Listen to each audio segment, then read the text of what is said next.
देखो बहन, मैं तो कोई भी बात मुंह पर समझाती हूँ, अब लोगों को सच बात भी चुभ जाती है, तो मैं क्या कर सकती हूँ। अनीता सबके बीच अपनी देवरानी नेहा को सुनाते हुए कहती है। नेहा बोली, सही कहा जेठानी जी, पर समझाने और बेइज्जती करने में अंतर होता है। ऐसी सच्चाई का क्या फायदा जो दूसरों को सबके सामने दुखी कर दे। अनीता सबके सामने नेहा का हाथ पकड़कर किनारे ले गई और बोली, तुम्हें समझ में नहीं आ रहा है कि मैं तुम्हारी जेठानी हूं। नेहा बोली, सही कहा, आप मेरी जेठानी हैं, तो मेरी सास बनने की कोशिश मत कीजिए। मेरा भी दर्जा इस घर में वही है जो आपका है, तो बेवजह आपको मुझे समझाने की और मेरे किसी काम में टांग अड़ाने की जरूरत नहीं है।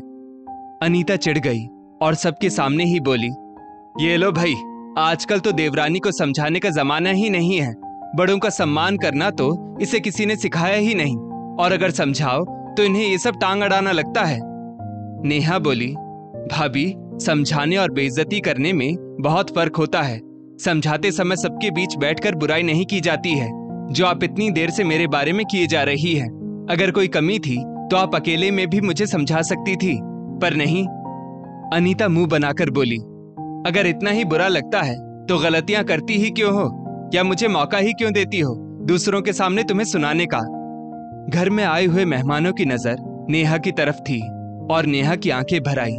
तभी नेहा की बुआ सास प्रमिला जी बोली, बड़ी बहू, अब चुप भी करो, कब से देख रही हूं तुम बोले जा रही हो। घर में रिश्तेदार मौजूद हैं और तुम दोनों, और अगर तुम छोटी बहू की काम में मदद नहीं कर सकती हो तो क्लेश तो मत करो। अनीता चुप हो गई और नेहा चुपचाप वहां से रोते हुए चली गई। प्रमिला जी का ओहदा ऐसा था कि उनके सामने खुद नेहा के ससुर रमेश बाबू भी उनकी बात नहीं टालते थे। रमेश बाबू के 2 बेटे और 1 बेटी थी। बड़ा बेटा रॉबिन और छोटा मानव दोनों अच्छी नौकरी पर कार्यरत थे, और बेटी कुमुद की आज सगाई थी। बेटों की शादी के समय उनकी माँ थी, पर पिछले साल उनका देहांत हो गया। ऐसे में प्रमिला बुआ अपना फर्ज निभाने आ गई थी, क्योंकि वो अपनी सभी जिम्मेदारियों से मुक्त जो हो चुकी थी। उन्होंने एक बात गौर की थी, बड़ी बहू अनीता नेहा पर कुछ ज्यादा ही हुक्म चला रही थी, जैसे वो ही उसकी सास हो। अनीता शुरू से ही कामचोर और मुंहफट थी, पर आज तक वो सास के डर से चुप रहती थी। पर अब तो वो आजाद थी, और आए गए लोग जब ये कह देते कि अब तुम घर की बड़ी हो तो अब सब कुछ तुम्हें ही संभालना है, फिर तो उसके पैर जमीन पर नहीं रहते थे। अब नेहा छोटी बहू थी तो रमेश बाबू भी घर के कामों के लिए उसे ही आवाज देते, लेकिन पैसे और घर के राशन वगैरह के लिए अनीता को आवाज देते।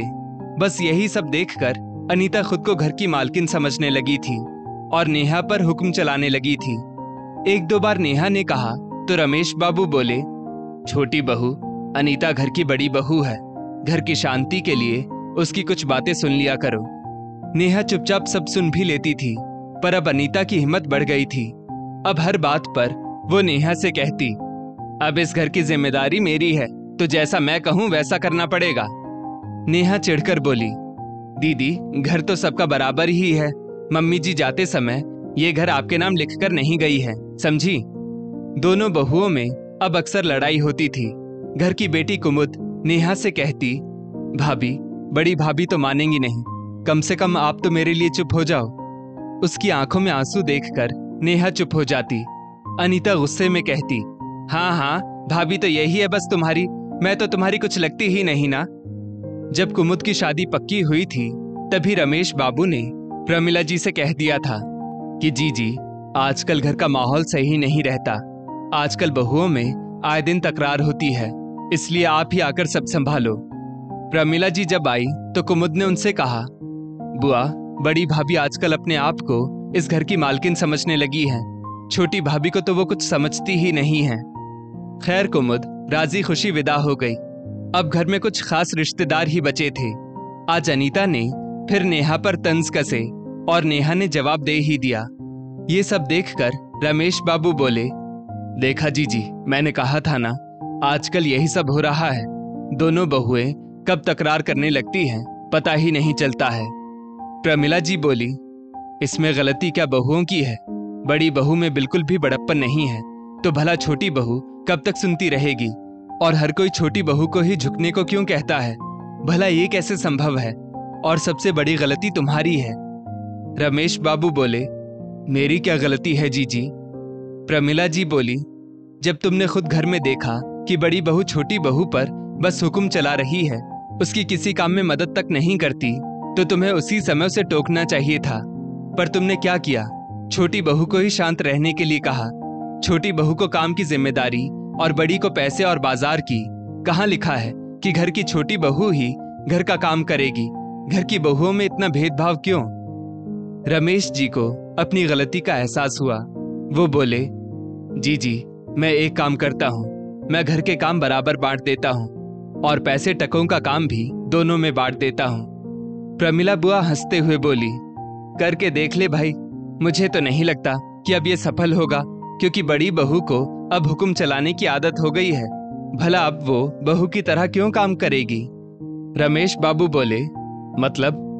बुआ जी बोली, मतलब इलाज तो समय पर करना था। अभी घर में कुछ मेहमान हैं तो उन्हें जाने दो, फिर दोनों को अपनी अपनी जिम्मेदारी खुद उठाने दो। साथ रहकर परिवार खंडित हो, उससे बेहतर अलग होकर साथ रहना है। सभी मेहमानों के जाने के बाद प्रमिला बुआ भी चली गई।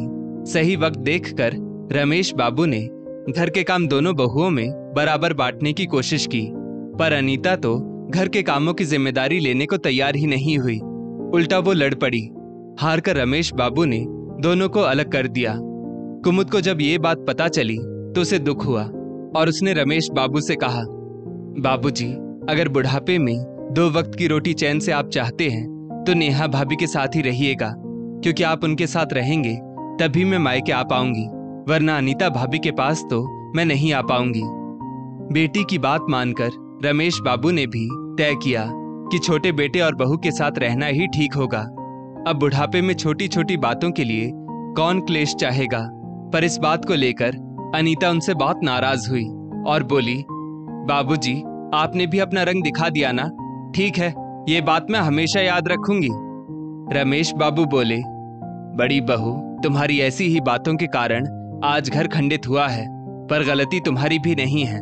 मैंने तुम्हें कुछ ज्यादा ही अधिकार दे दिए थे और मैं ये भूल गया था कि तुम अकेली इस घर की बहू नहीं हो, नेहा भी है।